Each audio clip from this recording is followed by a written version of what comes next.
نعبد وإياك نستعين اهدنا الصراط المستقيم صراط الذين أنعمت عليهم غير المغضوب عليهم ولا الضالين.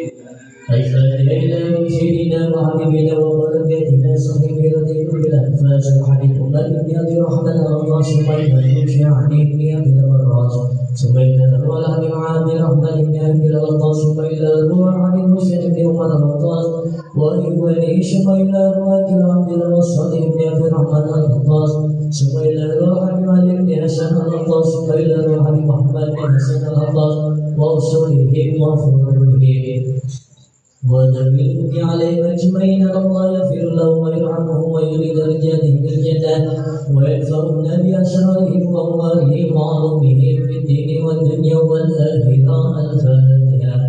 أعوذ بالله من الشيطان الرجيم. بسم الله الرحمن الرحيم. الحمد لله رب العالمين الرحمن الرحيم مالك يوم الدين. إياك نعبد وإياك نستعين اهدنا الصراط المستقيم صراط الذين أنعمت عليهم غير المغضوب عليهم ولا الضالين. الفاتحة ويرمي والشهداء الصالحين والأئمة الراشدين وإلى الوحي والذين وجهنا ودلوك علينا وعليهم أجمعين. ثم إلى الله عبد أهل هذه البلدة من المسلمين والمسلمات ويغفر لهم ويرحمهم ويريد رجالهم الجنة ويدعو علينا بأسرارهم وأموالهم وعلومهم وبركاتهم في الدين والدنيا والآخرة. الفاتحة. أعوذ بالله من الشيطان الرجيم. بسم الله الرحمن الرحيم. الحمد لله رب العالمين الرحمن الرحيم مالك يوم الدين. إياك نعبد وإياك نستعين اهدنا الصراط المستقيم صراط الذين أنعمت عليهم غير المغضوب عليهم ولا الضالين. الفاتحة. بقول وتبع بكل شر ومن وشر الشيطان وبدنا في الدين والدنيا والآخرة. سر جلب لكل لنا ولوالدينا ووالدينا وأبينا وشيخنا في الدين معروف بالعافية وعلانية. الله ينور قلوبنا وقلبنا مع الهدى والتقى والفضائل والموعظة الإسلام والإيمان بالله الذي ولا امتحان بحب شيخنا والذي أدنى وعلى كل إيمان صالحا وإلى حضرة النبي محمد صلى الله عليه وآله وسلم. الفاتحة. أعوذ بالله من الشيطان الرجيم. بسم الله الرحمن الرحيم. مالك يوم الدين. إياك نعبد وإياك نستعين اهدنا الصراط المستقيم صراط الذين أنعمت عليهم غير المغضوب عليهم ولا الضالين. بسم الله الرحمن الرحيم. الحمد لله رب العالمين حمدا يوافي نعمه ويكرم مجيدا. يا ربنا لك الحمد كما ينبغي لجلال وجهك وعظيم سلطانك. سبحان العزيز أنت كما لنا ما أثبت لنا شيء ولك الحمد حتى ترضى ولك الحمد إذا رضيت ولك الحمد متى رضا.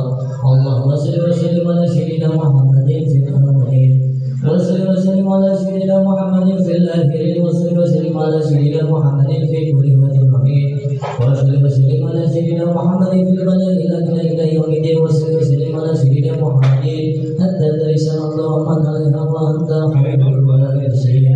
اللهم نستغفرك ونستغفرك لنا وعبدنا وأنفسنا وأموالنا وأهلنا وكل شيء أعطيتنا. اللهم اجعلنا وإرحمنا فيها وعملك وعيالك من كل شيطان مهين وجبل عنيد ولعين ولبهين ولأسد ومثل كل جسد إنك على كل شيء قدير. اللهم جبلنا بالعافية والسلامة وحمدنا بالتقوى والاستقامة وعنا بالمجيبة ندم في الحل والمال لك سميع الدعاء. وصل اللهم بجلالك وجمالك على سيدنا محمد وعلى آله وصحبه أجمعين وسلم كما المتبات الله ربنا يا أرحم الراحمين. بفضل سبحانك ربك رب العزة عما يصفون وسلام على المرسلين والحمد لله رب العالمين.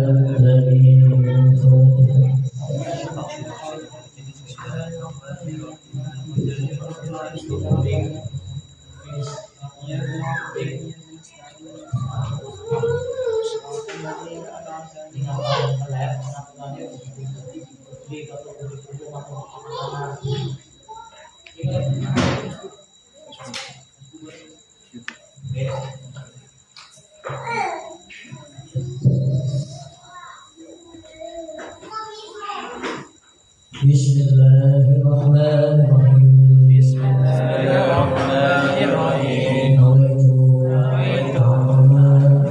wa ta'ala wa dhikra wa tadhkira wa nafa'a wa tadhkira wa ibada wa isyrikana wa isyrikana hal tamashudi bi kitabillah wa syahadi rasulihi sallallahu alaihi wasallam wa ta'ala al-huda ibadata al-khair ibtida'a marضatihi wa qadrihi wa syarabihi wa husnil khatimah ma'al afiyah wa salahil aqibah wa ila hadratin Muhammadin sallallahu alaihi wa alihi wasallam al-Fatihah.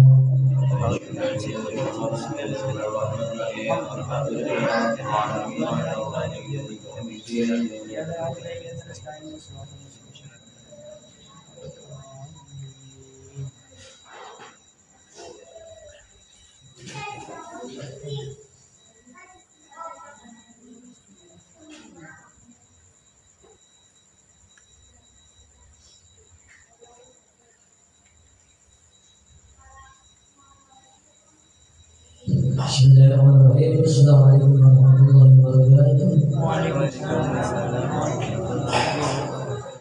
Alhamdulillahirabbil alamin wa bihi nasta'in ala umuri dunya wa din wassalatu wassalamu ala asyrafil anbiya'i wal mursalin wa ala alihi wa sahbihi ajma'in. Allahumma shalli ala sayyidina Muhammad an-nabiyil ummiyil habibul mahbub al-qadil alimil jah wa ala alihi wa sahbihi ajma'in. Amma ba'du. Alhamdulillahirrahmanirrahim, kita sudah sampai pada hari Jumat yang dimana kita diperintahkan untuk memperbanyak sholawat kepada Nabi Muhammad SAW. Karena setiap hari Kamis, malam Jumat, hari Jumat itu amal kita sebelum disodorkan kepada Allah, maka malaikat akan membawa amal-amal kita, baik itu amal buruk ataupun amal baik, kepada Nabi Muhammad SAW. Jadi sebelum amal kita itu disampaikan kepada Allah setiap hari Jumat, malam Jumat, itu amal kita itu dilihatkan kepada Nabi. Jikalau amal kita itu baik, maka Nabi akan tersenyum dan mendoakan kepada Allah kebaikan untuk kita.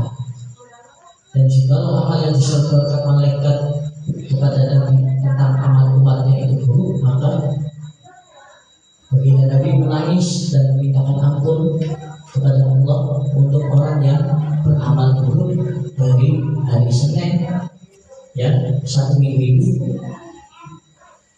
Nabi menangis dan memintakan ampun. Bayangkan cintanya Nabi sampai segitunya kepada kita. Mereka keluarga kita sampai kebawaan kita. Belum tentu kadang lupa, ya, Nabi sholat saja kadang lupa waktu berdoakan sebab terampung kerja nantinya. Saya akan menjelaskan di dalam kitab Masyhuribah karya Imam An-Nawawi Al-Bantani. Qala Umar radhiyallahu anhu. Sayyidina Umar radhiyallahu anhu berkata, Inna Allah Ta'ala qaddama sitatan fi sitatin. Qala Allah Ta'ala qaddama sitatan fi sitatin. Sesungguhnya Allah itu menyembunyikan sitatan 6 perkara wa sitatin atau fi sitatin di dalam 6 perkara yang lain. Allah Subhanahu wa Ta'ala menyembunyikan 6 perkara di dalam 6 perkara yang lain. Allah itu menyembunyikan 6 hal. Dan 6 hal ini juga Allah sembunyikan di dalam 6 hal yang lain. Ini yang mengatakan Sayyidina Umar bin Khattab radhiyallahu anhu. Maka yang pertama Allah itu mengatakan kata marido fi ta'ati. Kata marido fi ta'ati. Allah itu menyembunyikan keriduannya di dalam ketaatan seorang hamba. Ya, Allah membunyikan keridhoannya di dalam ketaatan seorang hamba. Maksud daripada perkataan Sayyidina Umar bin Khattab ini apa? Allah membunyikan keridhoannya dalam ketaatan setiap hamba. Jadi penjelasannya itu setiap ketaatan seorang hamba yang dilakukan hamba itu pasti diantaranya salah satu ketaatan-ketaatannya yang dia lakukan atau kebaikan-kebaikannya yang dia lakukan itu pasti ada salah satu yang memberi ridho. Makanya kita kan ditetapkan di situ. Makanya perlu kita dapatkan itu bagaimana caranya Allah itu ridho sama saya, sama kita. Nah, untuk mendapatkan keridhaan Allah banyak hal caranya. Di antaranya yang terpenting istiqomah, ya, terus menerus dalam taat kepada Allah. Paham? Karena nggak ada ceritanya guys, orang semua istiqomah terus menerus kan dia nggak tahu letaknya ridhonya Allah itu di mana. Contoh, pertama kali saya ingin sholat tahajud, itu saya sholat tahajud bangun seperti malam jam 2 saya bangun, jam 3 saya sholat. Saya lakukan itu setiap malam. Saya lakukan sholat tahajud setiap malam. Saya lakukan. Setelah itu saya merasa sudah bisa melakukan sholat tahajud, sholat sunnah yang tidak pernah ditinggalkan oleh baginda Nabi Muhammad SAW. Saya senang. Tapi seiring berjalannya waktu 1 bulan, 2 bulan itu saya sudah meninggalkan. Terus saya berpikir, aku sholat tahajud 1 bulan yang lalu terus menerus setiap malam. Yang yakin untuk itu. Padahal ujiannya ketika jenengan melakukan kebaikan itu ketika rasa malas untuk melakukan kebaikan itu datang. Itu keridhaan Allah biasanya kan di situ. Di awal-awal itu jenengan semangat. Orang tahu oleh 200.000, ketika oleh 200.000 semangat. Kok barang biasa oleh 200.000 kan biasa toh. Maka keridhaan Allah itu biasanya datang ketika rasa malas atau setan itu bisikannya kuat untuk membuat jenengan biar tidak melakukan amalan itu. Amalan apa saja mereka? Saya biasa sholat tahajud 1 bulan tak jalan itu. Rasa malas bulan depannya datang. Saya meninggalkan sholat tahajud. Terus saya menganggap amal saya diterima dan Allah diterima. Belum tentu. Ternyata dari Allah itu ketika pada waktu itu malas saya datang, terus saya bisa melawan rasa malas saya, sehingga saya istiqomahkan lagi tetap sholat dan ternyata turun keridhaan Allah di situ. Paham? Jadi ternyata ketika rasa malas untuk beribadah kepada Allah itu datang, disitulah Allah ada anugerah, ada karunia atau kelebihan yang Allah akan beri kepada orang tersebut jika bisa melawan daripada hawa nafsunya atau rasa malasnya. Makanya ulama sepakat ibadah yang dilakukan dalam keadaan lelah, dalam keadaan sibuk, dalam keadaan banyak sesuatu yang tidak menyenangkan nafsunya, tapi ia tetap istiqomah ibadah. Disitulah nilainya ibadah. Nilai ibadah itu ketika jenengan ibadah, tapi masalah ese, utangi ese, wong sing sengit ese, malese ese, merasa orang enak ese, tapi jenengan tetap istiqomah ibadah. Asyik ibadah itu biasa maksudnya. Sholat saja nilai ibadah seseorang itu ketika ia dalam keadaan tidak baik saja.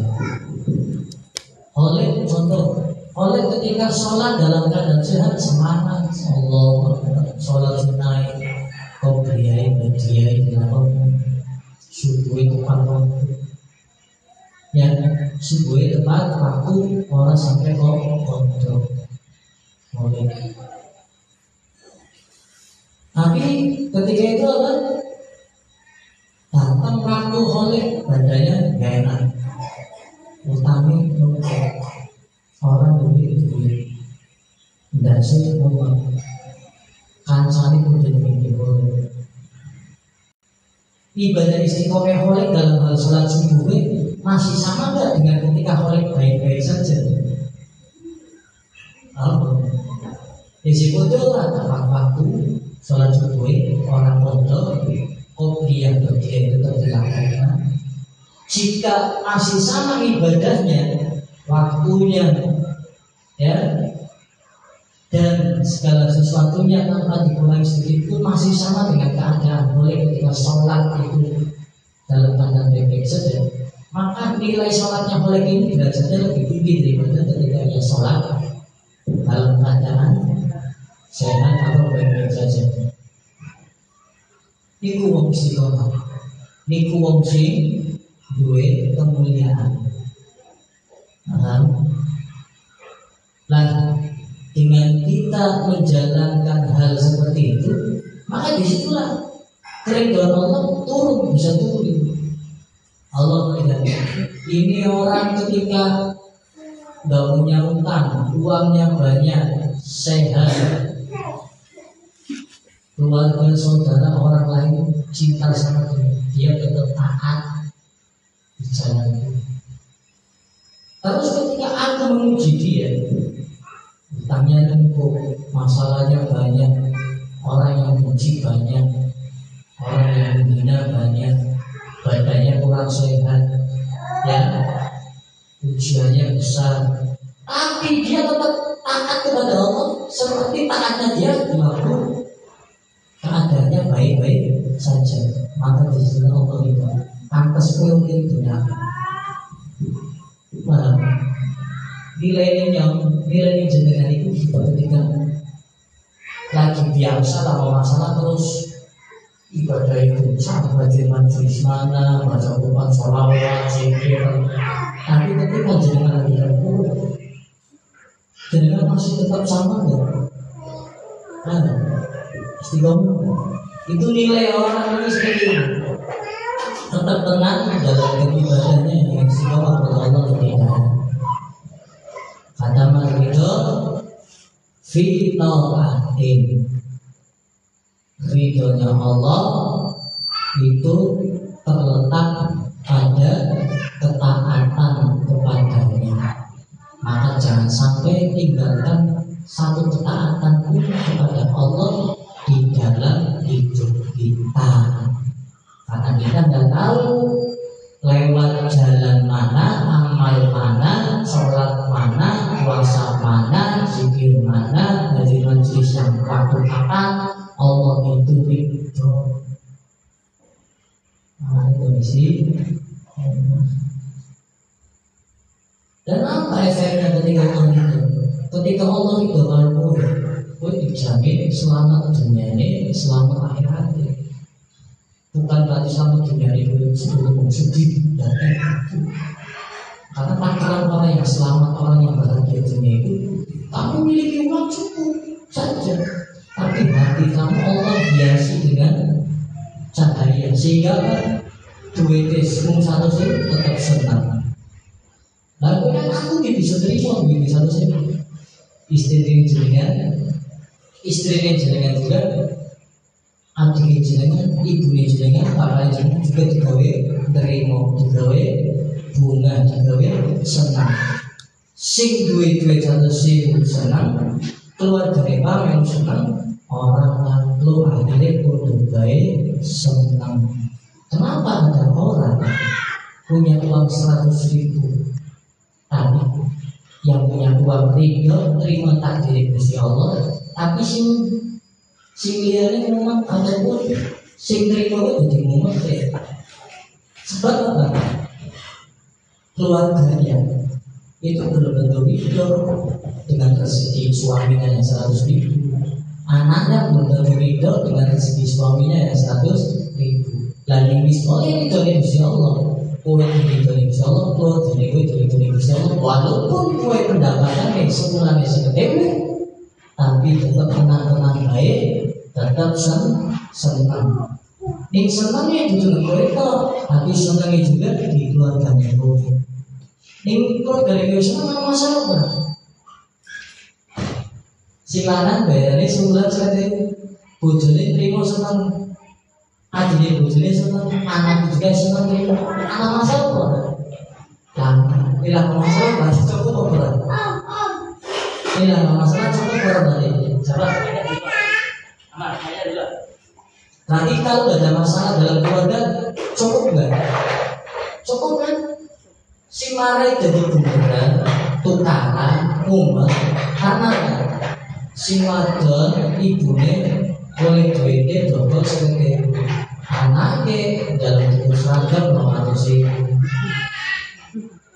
Terus orang bobo kalau hasilnya ibune, akhirnya ibune bersyukur alhamdulillah sudah duit segitu, tapi anaknya bobo ditambah anaknya nganggur lah bobo juga. Wong wis kerja dulu duitnya harus bentuk seragam, akhirnya gimana orang? Jadi masalah orang, jadi mumet orang. Padahal sudah cerita dengan rezekinya. Tapi coba nih anaknya, betul apa itu sama ini gampang. Anaknya bisa apa dari sini semua. Kalau masalah apa? Ada adanya masalah apa? Allah sing ora ridho, ada yang tidak legowo dengan ketetapan yang Allah di dalam suatu rumah tangga, keluarga, atau komunitas, atau organisasi.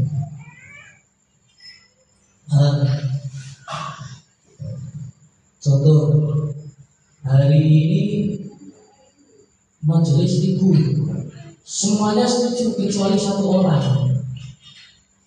Nggak aja itu jadi masalah sama dalam hidup rumah tangga, bersosialisasi tetangga, ke taman, sahabat. Ini salah si Cina masing-masing itu jadi masalah. Sing itu dari umat karena sing orang setuju bagaimana masalah. Sama kayak orang beribadah kepada Allah.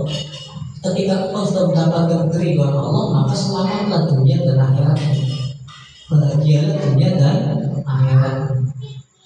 Bukan berarti bahagia itu harus kamu kaya, kecukupan kamu tidak.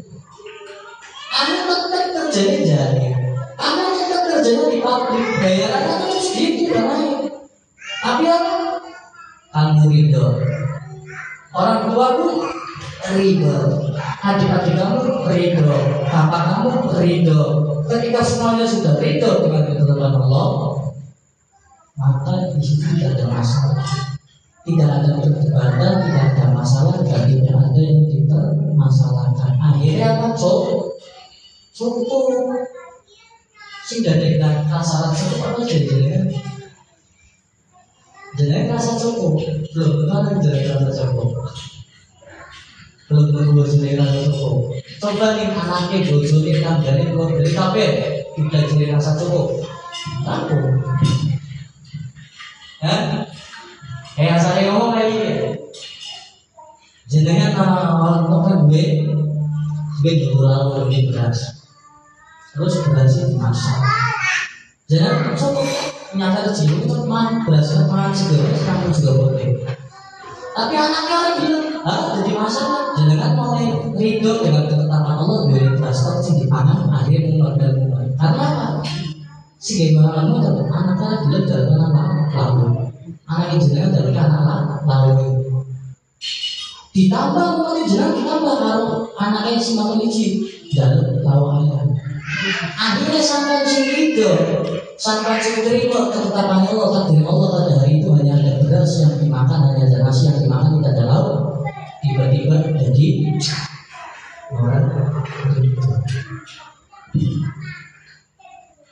Itu loh. Makanya kan orang kalau sudah mendapatkan ridho Allah itu semuanya akan menjadi baik. Jika mendapatkan ridho Allah, hidup pun baik, bahagia, tenang, selamat dunia akhirat. Sebab Allah ridho. Tidak akan kita itu diridho. Itulah penjelasan daripada kata maridho fi ta'atin. Allah menyembunyikan keridhoannya di dalam taat kepadanya. Maksudnya Allah itu bakal ridho di dalam ketaatannya seorang hamba kepada Allah, yang dimana dia istiqomahkan sholatnya taat kalau Allah lewat sholat ini jaga. Nanti datang sholatnya masih diterima, masih Allah ridho. Taatnya lewat ngaji, ilmu, majelis, masyarakat, istiqomah, baca maulid. Di antara istiqomahnya baca maulid, terakhir di majelis, pasti masih diterima oleh Allah, masih dari Allah ridho. Dan ridho itulah yang menjadi sebab Allah selama mendapatkan syafaat Nabi Muhammad. Terus yang kedua,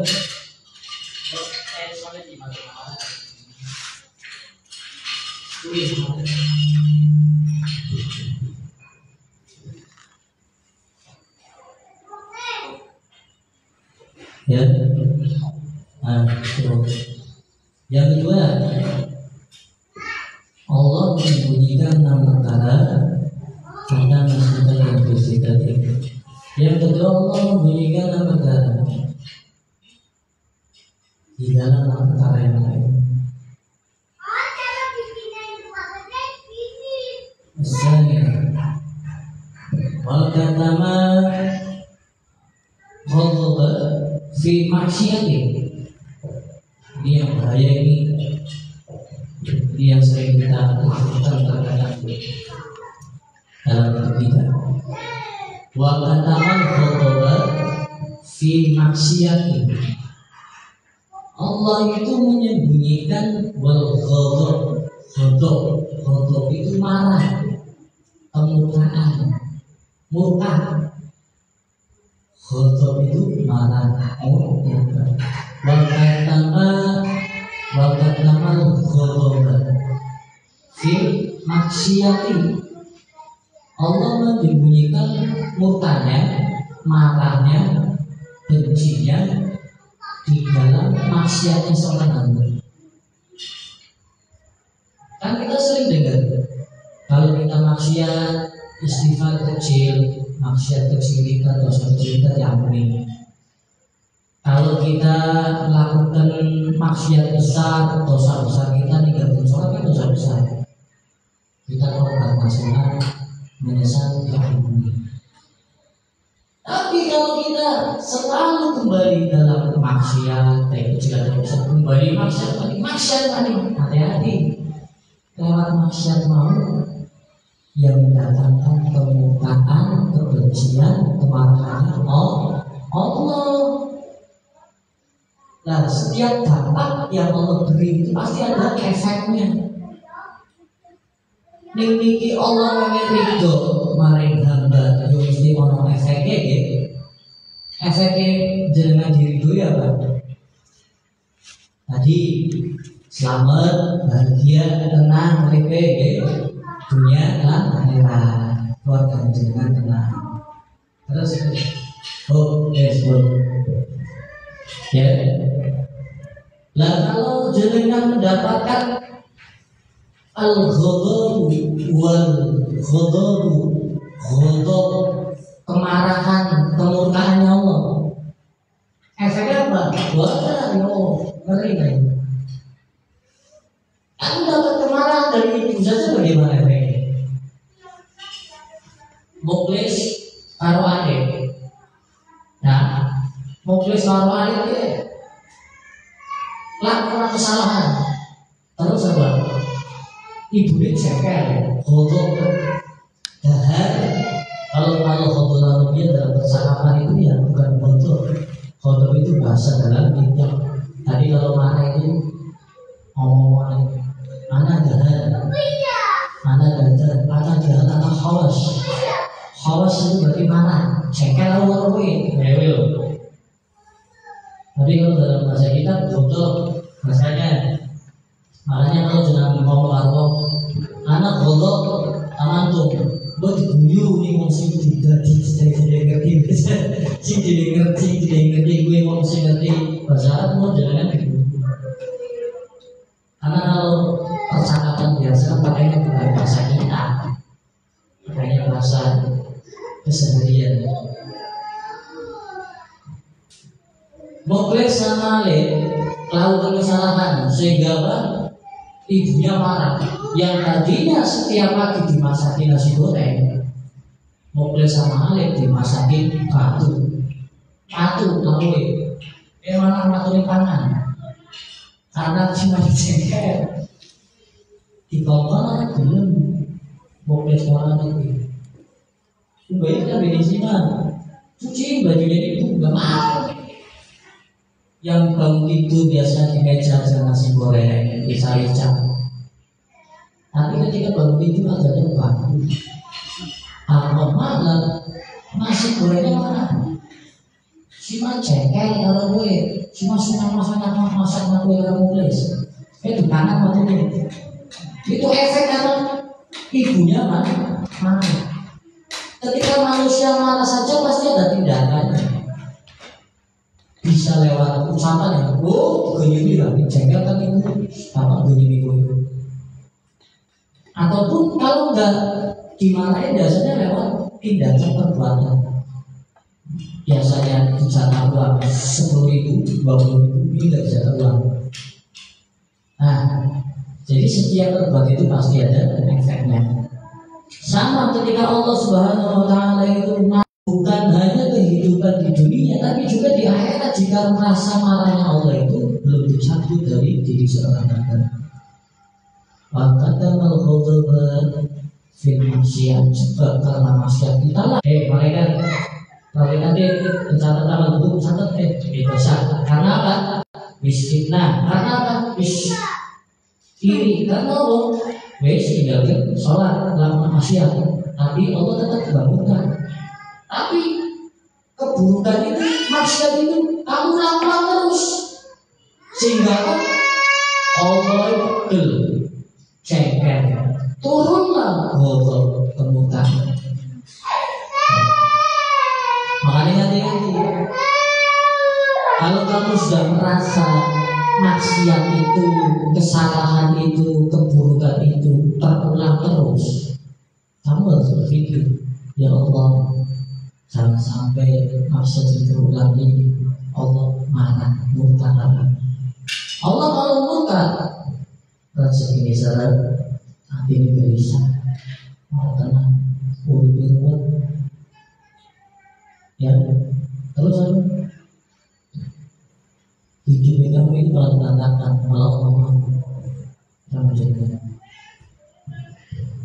Makanya jangan sampai gara-gara maksiat yang terus menerus, kesalahan keburukan yang dilakukan terus menerus, yang tadinya Allah Ar-Rahman Ar-Rahim, maklum kowe iki makhluk, kowe iki ciptaan, kowe iki manusia, mesti gue salah. Aku buka pintu tobat yang sebesar-besarnya. Aku buka pintu tobat yang seluas langit dan bumi untukmu ketika engkau melakukan kesalahan. Tapi apa? Dia taubat mengulangi lagi, taubat mengulangi lagi, taubat mengulangi lagi. Itu masih penting. Yang bahaya sudah maksiat, lakukan dosa besar, orang lainnya atau taubat ala istighfar. Lagi pula di dalam maksiat Allah menyembunyikan kemurkaannya atau kebencian, kemarahannya. Makanya kita diperintahkan oleh Allah. Allah itu Maha Adil Rahman Rahim, penyayang, pengasih. Oh, dosanya kayak apa lagi ampun. Makanya kan cara tobat itu nyesel, tidak kembali lagi mengulangi perbuatan salah tersebut. Terus itu jangan sampai maksiat yang diulang-ulang terus, istobat diulang-ulang, istobat Allah Akbar. Nah ini kalau murtaan akhirnya ruwet iso ini. Orang paling enak itu sing ikuti dalane Gusti Allah, sing wis ditulis kali Gusti Allah kita melakukan. Orang gawe skananya dewek. Amin.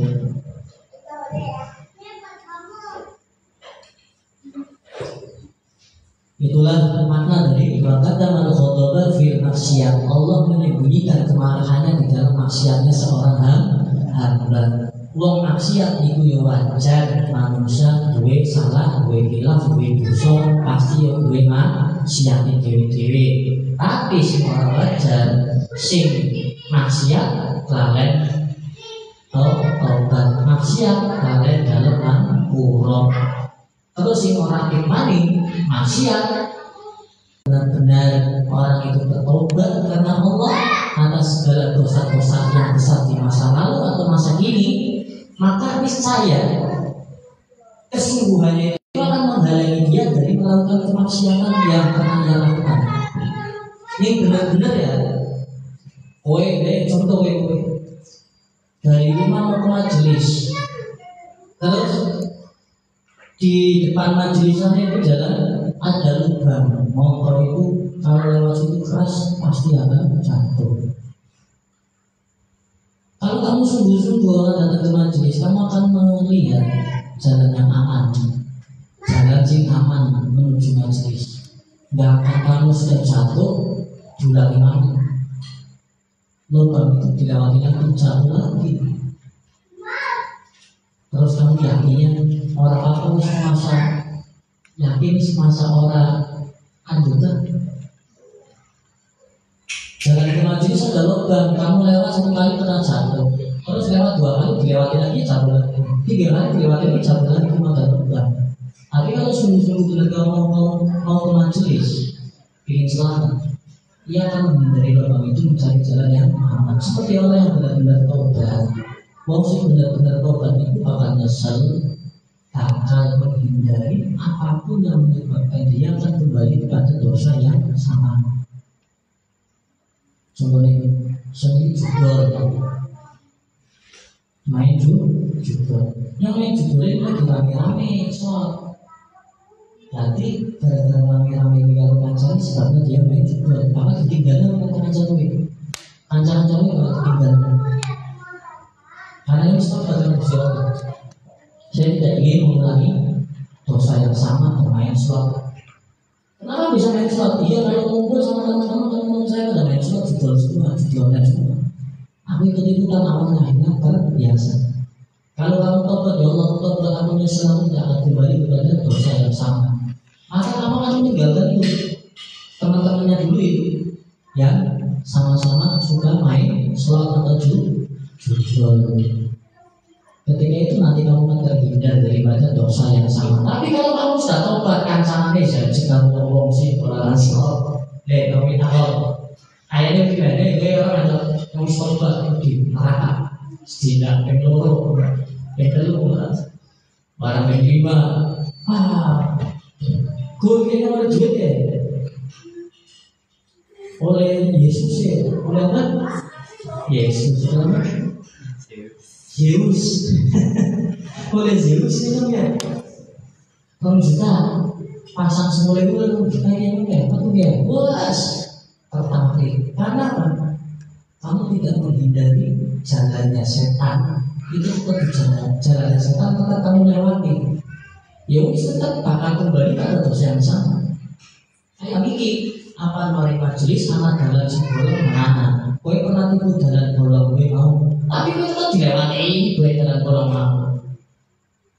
Dengan keyakinan, kalau mati selamat, ya nggak bisa. Ya nggak bisa.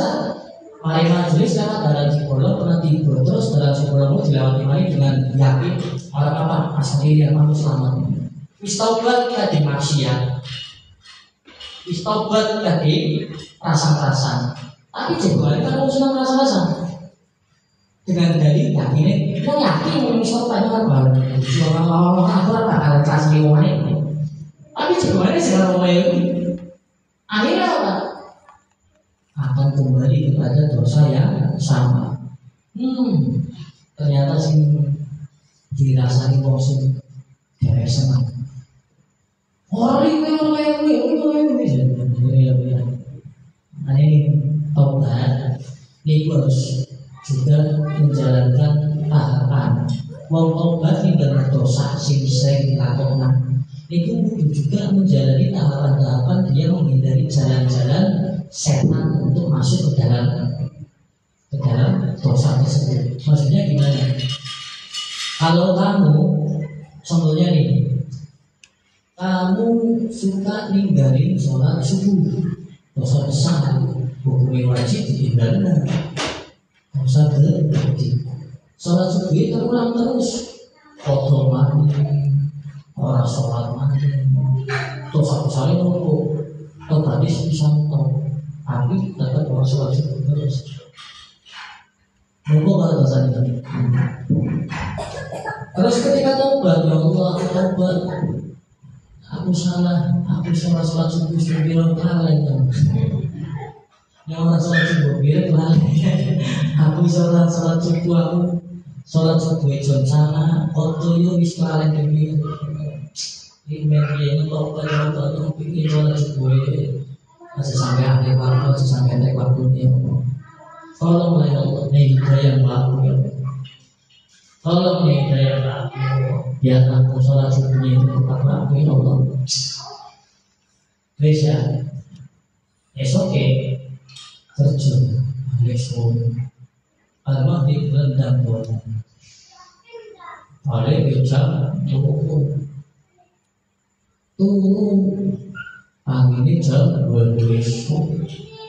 Kita polisi mencari sobat akan janji sholat subuh orang sampai entek waktunya dari kami coba mami jauh memang susu memang sobat tapi katanya dalam hidayah sih katanya tuh kami coba itu bukan tadi sobat kalau orang hidayah itu tidak usaha.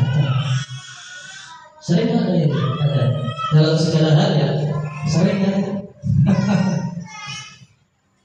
Itu bukan kesalahannya Allah, itu kesalahan kamu sendiri. Ini sudah tobat dari balik kerja, istirahat, sholat maghrib bisa, sholat Ramadan.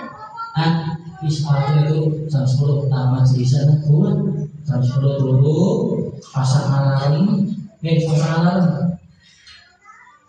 Alarm ini tetap lagi tanya jam baru maning, tadi palsu maning. Terus dia tahu nyoba dari pasang alarm ya.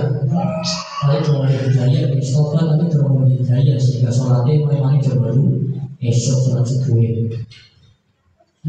Sholat subuh jam baru esok. Ada pasang alarm ini lebih bikin tapi orang angin. Itu salahnya saya. Tetap salah kamu yang masih mempermainkan tobat. Akhirnya dikasih tahu sama Ustaz, kalau kamu benar-benar tobat, kamu akan menghindari hal-hal yang dapat membuat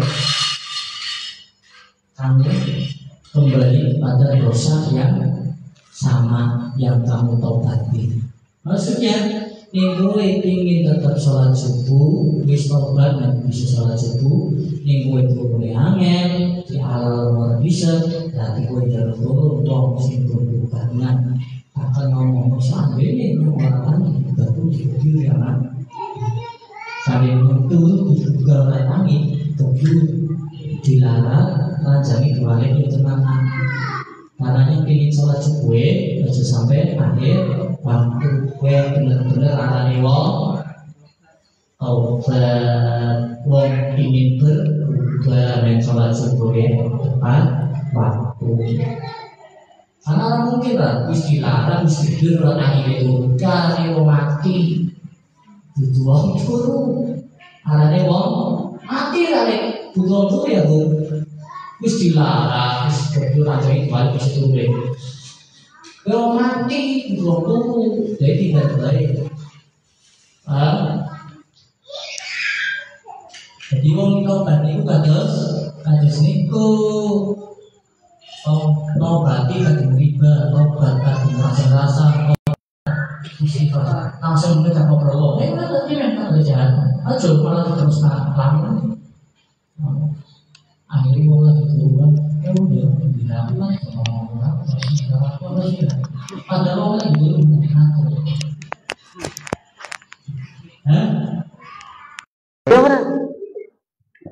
Kayak Habibie bahas masalah kayak apa ini, no sih ya semangat, bocah cilik pemilik pinjit mana? Ya, itulah. Makan pikiran orang apik kuwi ngalangi jenengan kading perkara sih apik. Orang kalau sudah dia akan terhalang dari kebaikan.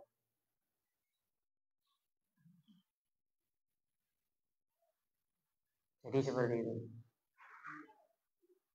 Jadi kalau mau bertobat, maka harus menghindari atau mengusahakan menghindari jalan-jalannya setan agar dia tidak kembali kepada dosa yang sama. Pikiran orang apik timbul ning akeh nglamun, dewekan, ora produktif, ngenteni wong tuku, nglamun, akhir pikiran orang apik mana-mana. Ya gue aja kayak gue. Kayak sibuk awake gue. Ning gue tobati pikiran sing ora apik. Ning gue tobati salat men 5 waktu. Berarti gue kudu usaha primen carane men sing salat 5 waktu. Ojo wis tobat, wis nilai talak. Hanya sampai kok Allah hidayah waktu di sholat kita sholat. Kerja ternyata sibuk karena sholat. Ya bicara itu tobat. Ya. Paham ya? Ya. Wa katamal ghadaba fil maksiat. Itulah ya. Menyembunyikan Allah menyembunyikan kemarahannya daripada kemaksiatan yang dilakukan seorang hamba. Terus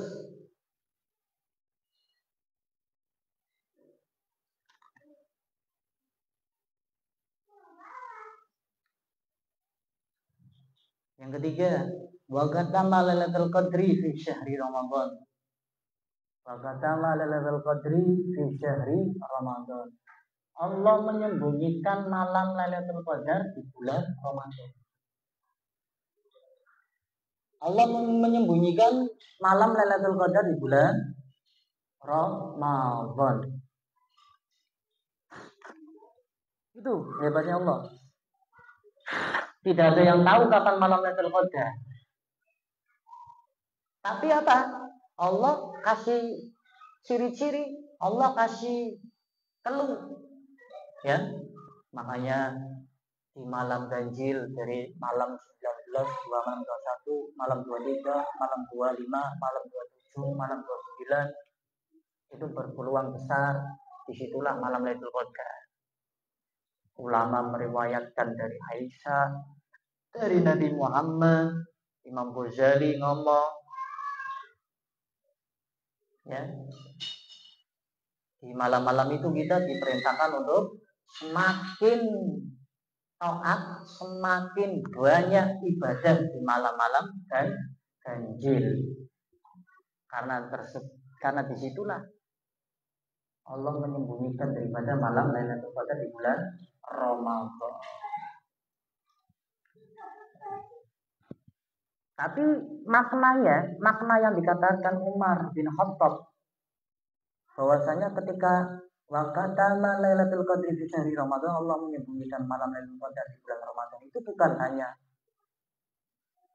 di bulan Ramadan, karena di setiap malam dalam kehidupan kita itu ada malam Lailatul Qadar. Paham ya? Di setiap malam kehidupan kita itu ada malam yang lebih baik daripada malam 1000 bulan. Jangan dimengerti. Itu dikatakan oleh Sayyidina Umar bin Khattab. Malam Lailatul Qadar itu bukan hanya ada di bulan Ramadan. Nah ini Umar bin Khattab mengatakan Allah membunyikan malam Lailatul Qadar, yang dimana malam itu lebih baik daripada malam 1000 bulan. Allah sembunyikan di dalam bulan Ramadan.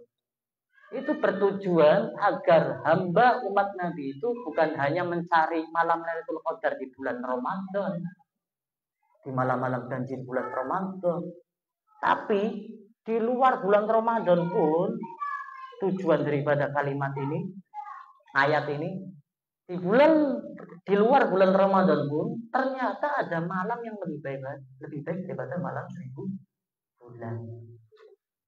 Seperti Sufyan Ats-Tsauri itu mengatakan, malam terbaik di dalam hidupku, ya, ketika malam tersebut aku tidak memiliki rasa benci kepada orang lain, dan ketika malam tersebut aku tunduk di hadapan Allah Subhanahu wa taala. Jadi malam Lailatul Qadar intinya bukan hanya ada pada bulan Ramadan, adanya kalam maqalah daripada Umar bin Khattab, Allah membunyikan malam Lailatul Qadar di bulan Ramadan, itu maksudnya agar kita selalu mencari malam-malam kita seperti kita mencari malam Lailatul Qadar di bulan Ramadan. Dengan apa? Menghidupkan malam-malam kita dengan ibadah. Dan itu dicontohkan siapa? Baginda Nabi. Baginda Nabi Muhammad SAW itu kan, bayangkan, tidurnya itu sebentar. Makanya Nabi itu tidak pernah meninggalkan tidur siang. Nabi banyakkan tidur siang walaupun hanya sebentar.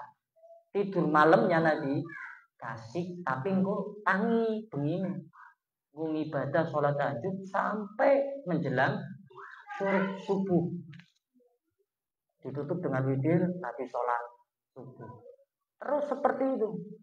Maka malam-malam yang dilakukan seperti itu lebih baik daripada malam Lailatul Qadar yang ada di bulan Ramadan. Makanya Nabi kan melakukan itu. Lah kenapa ada malam Lailatul Qadar di bulan Ramadan? Nah, dulu kan sebab sahabat ngomong, ya Rasulullah, nabi-nabi terdahulu itu umurnya panjang-panjang. Ya, Nabi Nuh sampai 990 tahunan, Nabi Musa, Nabi Nuh. Dakwanya lama-lama.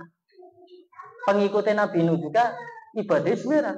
Wong Nabi ini umuran jana 190 tahun. Anak sini 500 tahun, anak sini 400 tahun. Lah disitulah malaikat Jibril, sebab ada sahabat yang bertanya, ya, dan ingin memiliki seperti umur para nabi terdahulu amalannya. Maka disitulah dikasih keutamaan pas bulan Ramadan, malam Lailatul Qadar oleh Allah untuk umat Nabi Muhammad. Paham ya? Jadi ceritanya kenapa malam Lailatul Qadar? Karena nabi-nabi biyen umure dawa-dawa. Ning umure dawa-dawa, terus ngono anak nabi, yang melu nabi otomatis yang ibadah kan bukan hanya setiap tahun, itu belum ratusan tahun. Atas niku. Jadi makna daripada ayat ini ialah wa kata Lailatul Qadri di hari Ramadan, kita tetap harus mencari Lailatul Qadar di malam-malam kita, di malam-malam hidup kita, bukan hanya di bulan Ramadan. Okay. Terus yang keempat, wa katama auliya'ahu fiha bainan nas. Wa katama auliya'ahu fiha bainan nas. Allah Subhanahu wa taala menyembunyikan wali-walinya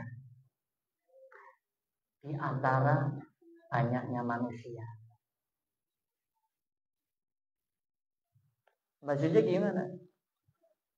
Allah itu menciptakan wali-wali. Ya, ada wali abdal, wali malat matiyah. Ya, dan wali-wali yang lain. Dan jika ada satu wali yang meninggal, maka Allah gantikan dengan wali-wali yang lain. Dan perkataan Sayyidina Umar bin Khattab kata ma'awliyahu fiha bainan nas, bahwasanya Allah menyembunyikan wali-walinya di antara manusia. Itu bertujuan agar kita bisa selalu menghargai, menghormati orang lain. Kenapa? Karena Allah itu menyembunyikan wali-walinya, kasih-kasihnya di antara manusia di dunia ini. Yang dimana wali itu ada 3. Ada yang mengetahui wali itu ada 3. Yang pertama, wali itu tahu dirinya wali.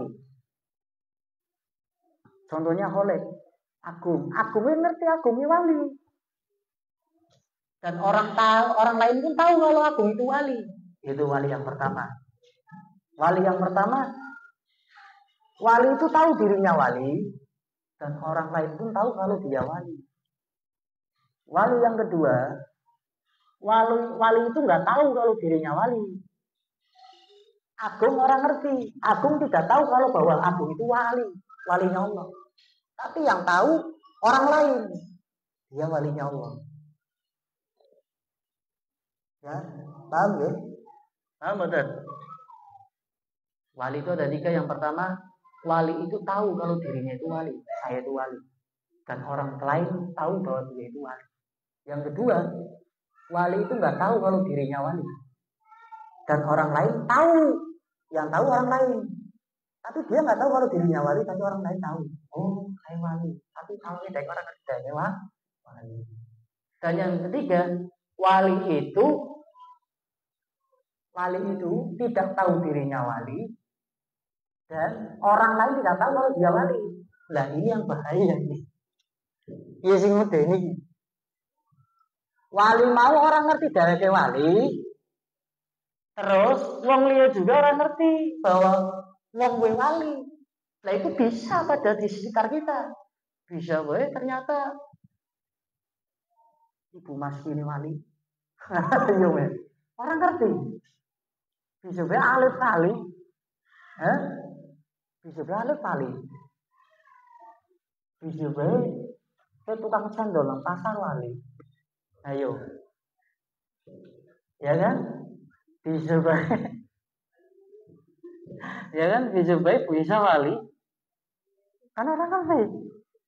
Karena ada wali yang dirinya tidak tahu wali, dan orang lain itu nggak tahu bahwa dirinya itu wali.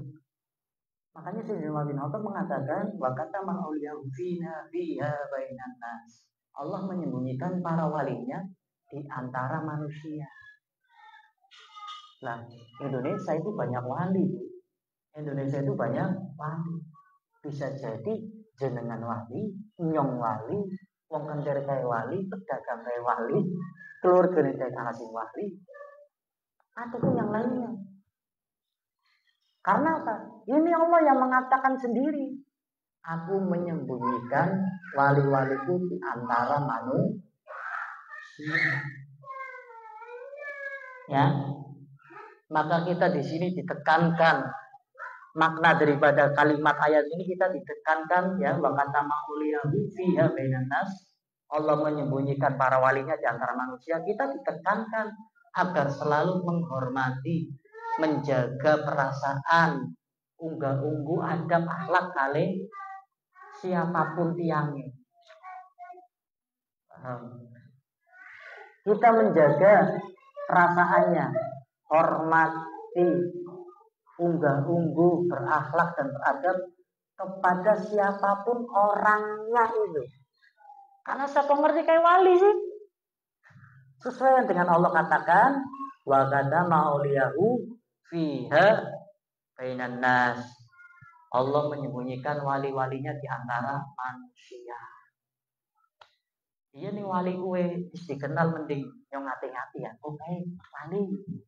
Ngati-ngati yang ngomongin walak. Nah, wali sing ora dikenal wis medeni. Ternyata gue soleh wali primen. Soleh sering lewat. Ning ora no kae. No sing mangane akeh ngentutan. Sering lewat riwi ya, jaluk duit nang pasar kae ternyata wali primen. Iya, makanya ngati-ngati. Makanya ngati-ngati. Jangan kita merendahkan orang lain, tidak menghargai orang lain dari bentuk fisiknya atau dari tindak tanduknya. Maka hati-hati, siapa tahu itu walinya Allah. Paham ya? Kita ditekankan untuk menghargai, menghormati orang lain. Karena bisa jadi orang di sekitar kita itu walinya Allah, ya.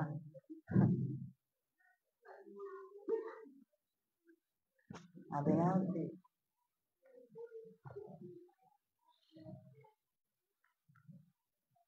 Tapi saya yang jadi wali gampang. Nah, apa wong sing ngaku wali kan aku angel ya. Hah? Wali ngaku, wali ke orang ngaku. Wong ngerti dhewe wali, wong liya sing ngomong kae wali. Paham? Terus wa katamal maut fil umri. Nah, kenapa orang hidup itu dikasih umur? Karena Allah menyembunyikan wa katamal maut fil umri. Allah menyembunyikan kematian di dalam umur seseorang. Ono sing ngerti matine dhewe. Ono sing ngerti. Di luar negeri itu ada film. Luar biasa itu film. Film itu umur bisa dibeli. Ada film umur itu bisa dibeli. Jadi setiap orang itu, ya di film itu setiap orang punya gelang. Yang gelangnya itu di situ ada tanda umurnya, contohnya 2 tahun lagi, ada tulisan 2 tahun lagi. 2 tahun lebih 2 jam, apa lebih 5 jam, lebih 34 menit, lebih 3 detik. Dan ketika dia hidup, ini berkurang terus lah. Umur kan berkurang. Nanti kalau sudah mau mati, dia harus kerja, cari uang yang banyak, beli umur, di-scan. Nang Indomaret apa nang Alfamaret, gelangnya di-scan ATM. Umurnya kira, umurnya gak orang menit, mani cepet scan. Umurnya 5 hari, 25 hari sekali kira, oh reganya sampai 1.000. Seandainya manusia seperti itu, maka manusia hanya dalam ketakutan. Kowe ngerti umure kowe anjuna kapan, matine kapan. Walaupun saya contohnya Alif ngerti, aduh nang gelang nyong umure esuk ya, nang esuk jam 10 luwe 3 menit, luwe 37 detik mati. Orang itu pasti akan takut. Ya. Orang itu pasti akan berada dalam ketakutan. Jadi jikalau Allah tidak menyembunyikan umur seseorang, tidak menyembunyikan kematian seseorang di dalam umurnya, niscaya orang itu hidupnya dalam ketakutan. Contoh, ibarat dari Lauhul Mahfuz jenengan dilahirkan dini ngerti. Pak Sodikin mantine 37 tahun mani. Luwih 5 jam, luwih 10 detik. Boleh mantine 4 tahun dini mani. Ya. Nah itu jenengan tahu, setiap orang tahu. Wasif munasiro 1 tahun mani tambah 5 menit. Setiap orang tahu tentang matinya. Coba, apa yang terjadi? Jenengan hidup dalam ketakutan. Itu pasti itu. Ya kan? Dalam ketakutan ya urip jenengan ngerti matine kapan dia bakal wedi. Iso matine suwe bakal wedi urip. Keweden. Hah? Lagi saat boleh error ya, tentu malaikat sekitarnya umurnya 0 tahun mani bisa bocah iki ya. Ya kan? Akhirnya apa? Wa qadamal mauta fil umri. Allah menyembunyikan daripada kematian di dalam umur seseorang. Disembunyikan itu umurnya jenengan. Alif mati ini kapan? Orang ngerti, rahasia. Disitulah jenengan nanti pakai iman. Saya meyakini saya akan mati. Maka disitulah jenengan akan timbul apa? Niat untuk mengabdi ibadah kali Gusti Allah di sisa atau di umurin jenengan, di sepanjang hidup umurin jenengan. Ya kan, karena disembunyiin aja orang ngerti. Makanya orang kalau tahu hakikat umur, dia akan berpikirnya seperti itu. Saya berpikir, saya tahu hakikatnya umur itu tidak ada yang tahu, hanya Allah yang tahu. Nabi pun tidak tahu. Maka saya cukup meyakini saya akan mati, umur saya akan habis, saya akan selesai. Maka saya akan menggunakan umur waktu saya dengan beribadah sebaik mungkin kepada Allah. Kowe ini wong wis ngerti ilmu umur. Wong wis ngerti memaknai ilmu umure wis mlebu maring ati. Mung dudu nang cangkem, mung dudu nang pikiran tek nyantol. Siapa wong sing ora ngerti bakal mati? Masa ini ngerti bakal mati. Kholik Agung, Alif, Muklis, Bu Masini, Mbak Mona, Bu Asih, Bu Isa, Bu Nasira, ngerti kan wong kabeh bakal mati kan? Tapi apakah ngerti bakal mati itu sudah masuk dalam hatinya sehingga ia lebih mengutamakan kehidupan setelah mati tanpa meninggalkan kehidupan yang sekarang yaitu di dunia. Jadi urip nang dunia kerjane nggo ibadah. Silaturahime kancanan karo wong nggo ibadah. Luru duit sing akeh, harta tujuane nggo ibadah. Men bisa akeh nyumbang pasti bantu wong. Kowe berarti wong sing ngerti ilmu umur, wis ngerti maknane umur. Paham ya? Makanya wa qadamal mauta fil umri. Allah menyembunyikan kematian seorang hamba, umur seorang hamba di dalam umurnya. Itu rahasia Allah agar kita meyakini, yakin lan kon usaha kon memaksimalkan sebaik mungkin umur yang masih kita miliki saat ini. Kita kon memaksimalkan sebaik mungkin umur yang kita miliki saat ini. Paham ya? Dan yang terakhir, wa qadamal sholatal wusta fil sholawat. Allah menyembunyikan sholat yang paling utama atau sholat wusta di dalam sholat 5 waktu. Sholat wusta itu apa? Tahu apa sholat wusta?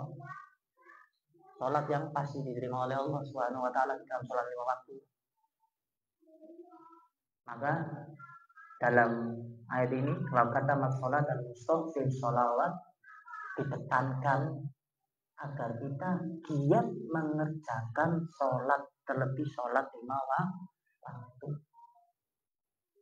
Siji wae sholat jenengan diterima, sholat wusta ning jenengan di dalam sholat 5 waktu siji wae diterima. Selamat jenengan. Karena sholat itu kunci pembuka daripada segala amal apapun. Jadi jenengan kok dihisab, sing ditakoni kan sholat disit, sholat primen. Siji wae ana sing bener. Bisa buka amal-amal sing liya, terverifikasi. Amal sedekah terverifikasi. Dicatat pahalanya dan lain sebagainya. Sholat nganti-nganti.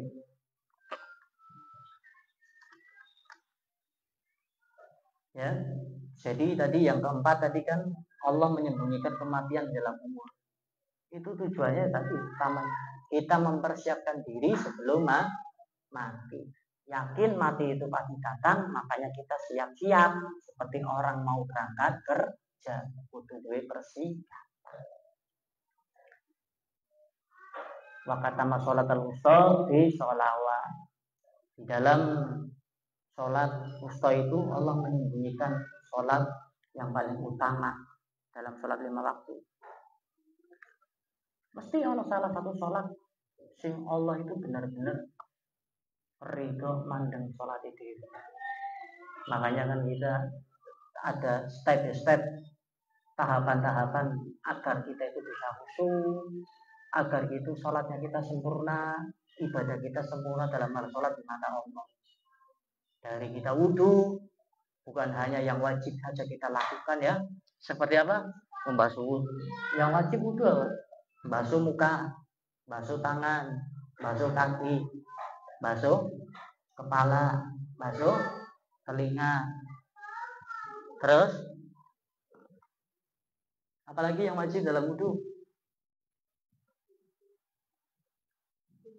Hidung. Terus sunahnya wudhu apa? Basuh hidungnya bukan hanya basuh hidung, tapi sampai air masuk istinsyak. Terus apa lagi? Kumur. Terus cuci tangan. Terus apa lagi? Baca doa setelah wudhu, sebelum wudhu. Ya, ngerti apa?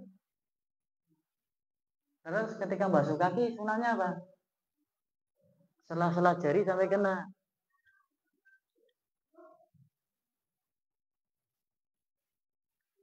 Ya, dan lain sebagainya. Itu tahapan-tahapan sebelum kita sholat aja agar kita bisa khusyuk. Sebelum wudhu, menunggu datangnya waktu sholat. Nyong lagi kerja tapi ngatin aku sampai ini tekani sholat luhur sempurna.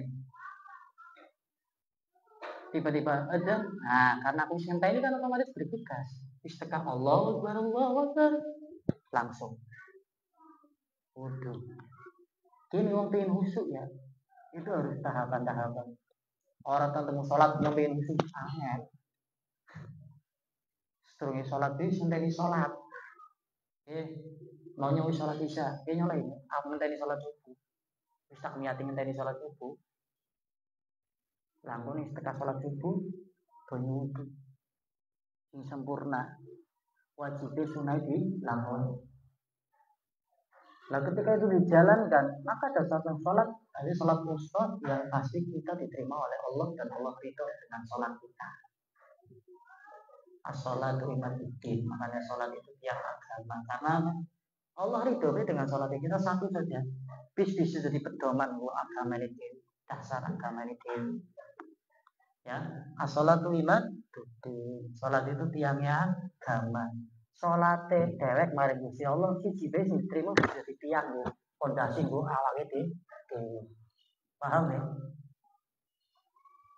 Ya, insyaallah manfaat barokah ya, kita bisa sungguh-sungguh dalam melaksanakan taat kepada Allah istiqomah, kita bisa betul-betul menjauhi maksiat ya, kita bisa bersungguh-sungguh menyambut Lailatul Qadar di setiap malam-malam hari di dalam hidup kita bisa selalu menghormati orang lain karena kita nggak tahu ternyata di antara kita ada yang wali, dan kita selalu menyiapkan diri kita sebelum datang kematian kita, dan kita selalu giat mengerjakan sholat baik itu sholat sunnah terlebih sholat 5 waktu. Amin ya rabbal alamin. Wallahu a'lam. Maaf bila ada salah kata. Besok rutinan seperti biasa Jumat sore ya. Untuk umum insyaallah kita dipertemukan lagi dalam keadaan sehat, dalam keadaan baik, dalam keadaan lebih baik dari hari ini. Amin ya rabbal alamin. Assalamualaikum warahmatullahi wabarakatuh.